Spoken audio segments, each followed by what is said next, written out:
think nature cares more about?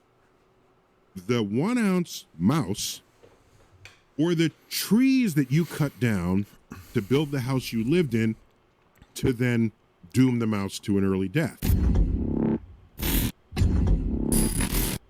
Hey, what is up, guys? So today we're going to be discussing another example of an otherwise quite intelligent person becoming not so intelligent when faced with the topic of veganism.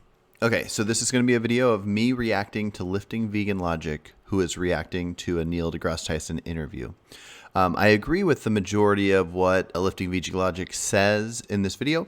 So what I'm doing is looking at both Neil and Lifting's argument, and I am throwing out other ideas, and I'm trying to take them to further extremes. Let's see what he has to say. And now we live in a time where someone tells you something different from how you think, and they immediately want to fight you on the premise that you're trying to change their view. And I'm not really trying to do that. I'll just give a simple example. In the meat eaters and vegetarian chapter, there's some people who are vegetarian because they just simply don't want to kill animals. Okay? And fine. Again, it's a free country. Eat plants if you want. This is not the issue here. Those same people might have a humane mousetrap in their basement. They don't want to snap the neck of a mouse that wanders too far. So it's trapped live. Now you got to check on it every couple of days because mice dry up really quickly. So you got to check up on them, and then you find the mouse and you release it into the wild. You feel good because you didn't kill the mouse. Maybe you didn't realize that by returning the mouse to the wild, you have doomed it to be consumed by all manner of woodland predators, from owls, foxes, snakes, crows. And the average life expectancy of a mouse in the wild is between 9 and 18 months, whereas in the comfort of your basement, they could live up to 6 years. So here you are wanting to save the lives of rodents, yet you are dooming them to an early death. As long as you're self-aware of that and you still want to doom it to an early death, go right ahead. It's your house. Okay. So Neil prefaces this part of the video saying that we live in a world where if you give somebody new information or information that doesn't necessarily agree with what they think, their instinctual response is just to attack you. He then gives an example of informing a vegan of the potential negative consequences of putting a humanely trapped mouse back into the wild. So let's try to discuss what he said without necessarily attacking him. Now, it seems that Neil has made a bunch of claims and didn't really provide any evidence for them. But even if I grant that everything he said was true, I mean, simply put, what one ought do in this scenario is going to depend on the moral system of the vegan in question. There are vegans, for example myself, who take a more rights-based approach to veganism. I personally don't consider it a rights violation to not kill a mouse who has intruded into my home and then let them back into the wild. Intuitively, it seems hard to believe that a vegan would consider it a moral obligation to house any and all mice that intrude into their home simply because releasing them into the wild may result in more suffering. I'd consider it morally virtuous to do such a thing, but definitely not obligatory. And let it just be re-emphasized that Neil did not provide any evidence or arguments for his claims. He seemed to have just been making a bunch of claims,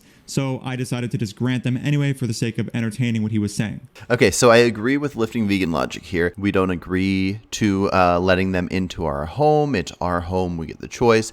Now, some of this will come down to how you view like property rights, because you could say something similar like, does a chimp living in a tree have to agree to let another animal live somewhere else in the tree?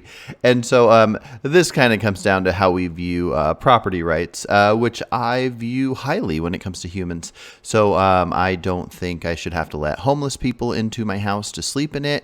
And even if that means I think we should adjust how our society works to help homeless people, it doesn't mean that I think anybody should have to let anybody into their house. And same thing goes for animals or even insects.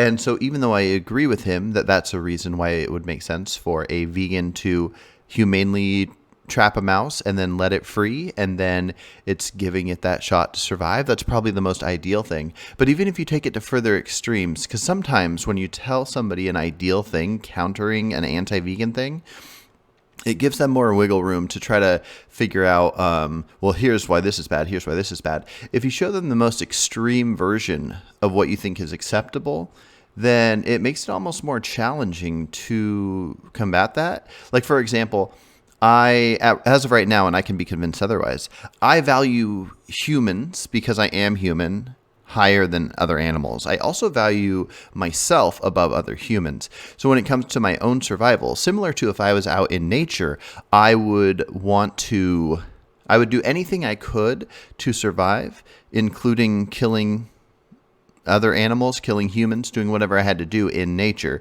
So now we have it easier. We don't have to harm things that maybe we would in nature. But I do think that I care about my survival. So if I have shelter for my warmth, and I care about keeping that shelter a shelter, and I don't want to have to make an insane amount of more money to take care of my shelter, then if my shelter is being harmed, I want to prevent it from being harmed. So if mice are under the house, chewing up the foundation and destroying the shelter, as a vegan, I am fine with actually killing the mice.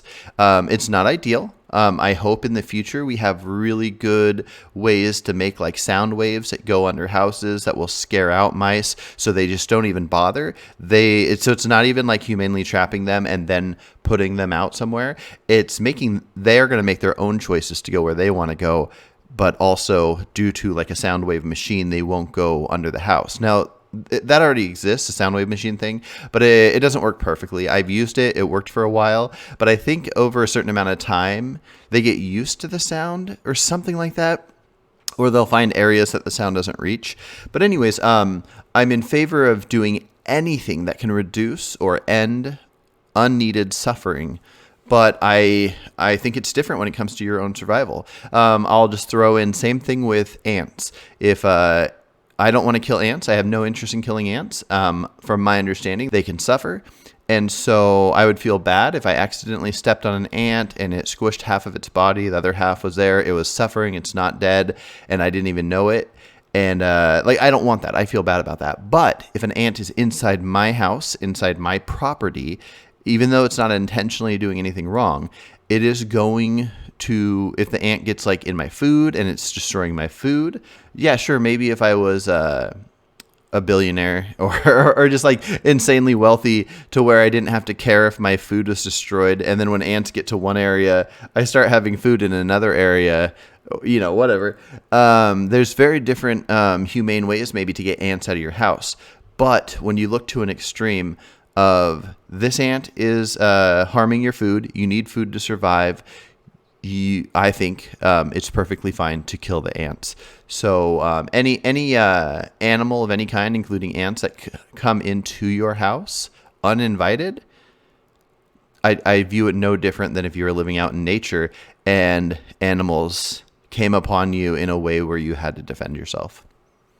So anyways, those are my thoughts. I love hearing other people's thoughts. So if you disagree with anything I said, please counter it. Hopefully it doesn't make you dislike things so much that you're like, oh, unsubscribe. This is a place where I think we should talk about things that we don't normally talk about. I want to use this channel to maybe counter other vegans. And not only that, I don't want to just be saying bad things about other vegans, because I actually think that's another thing I'm going to be countering. Some vegans are against impossible meat, and some vegans are against the idea of super meat. And I think those two things are pretty ridiculous. But I also hate that there's so much in-group fighting amongst vegans. And so even though I do want to challenge ideas and point out where I think an idea is wrong, I'm wanting to do it in a beneficial way. I'm wanting to do it as a conversation. So if I ever do a video response to a vegan and I say I think they're saying something wrong, I want that person to come on my show and talk to me about it, or other people that disagree to come talk to me about it. And I also want to talk to non-vegans and work within their framework of figuring out the best way that all of us can work towards causing less suffering. So anyways, hopefully my ideas don't come across too offensive, and I'm open-minded and willing to learn. All right, see you in the next one. Take care.